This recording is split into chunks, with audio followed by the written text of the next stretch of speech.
Bonjour à tous, avec Halloween, je suppose que comme moi, vous voyez beaucoup de petits fantômes en rue. Aujourd'hui, je vais vous parler de deux grands fantômes qui ont hanté les couloirs du Sporting il y a quelques années. Pour moi, un fantôme, c'est quelque chose qui existerait, mais qu'on ne voit pas forcément. Ça a été exactement ça avec les deux gaillards que je vais vous présenter aujourd'hui.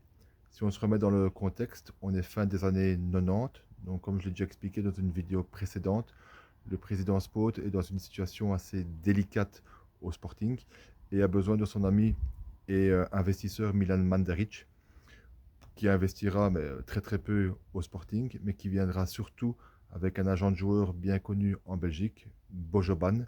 Ensemble, ils ont créé la First Star.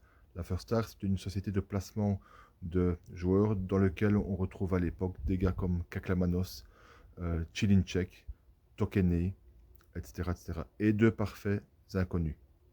Les deux pépites que je vais vous présenter aujourd'hui. Le premier fantôme, c'est Mislav Bradvic, à ne pas confondre avec Brad Pitt. Mislav Bradvic est un footballeur croate qui avait apparemment évolué au Dynamo de Zagreb avant de venir au Sporting. Il était tellement fort qu'il a signé un contrat de 5 ans.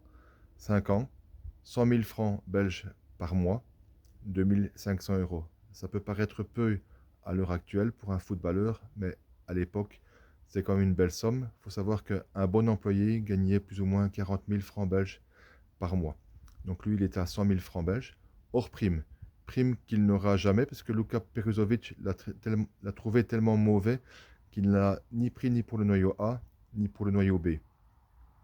Le Sporting a même essayé de leur fourguer à Marchienne, qui n'en a pas voulu non plus. Bref, on a conseillé aux joueurs de rester à la maison pour ne pas qu'ils viennent abîmer les terrains au Sporting. Et je pense que l'histoire s'est terminée au tribunal. La deuxième pépite, le deuxième fantôme, c'est Lankar. Pour ce joueur, j'ai pas de prénom, pas qu'il n'en a pas, mais j'ai pas trouvé ni dans mes archives, ni sur Internet, ni même avec l'intelligence artificielle.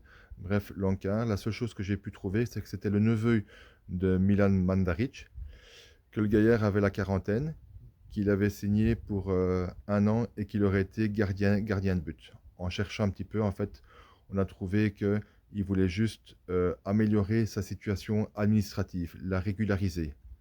Bref, tout un programme. Donc voilà, pour les deux fantômes que je voulais vous présenter aujourd'hui. Ces infos, je ne les ai pas inventées. Elles viennent d'un article de la Nouvelle Gazette qui a été écrit de main de maître par Philippe de Witt. Philippe qu'on salue parce qu'il se bat actuellement contre la maladie. Phil, beaucoup de courage.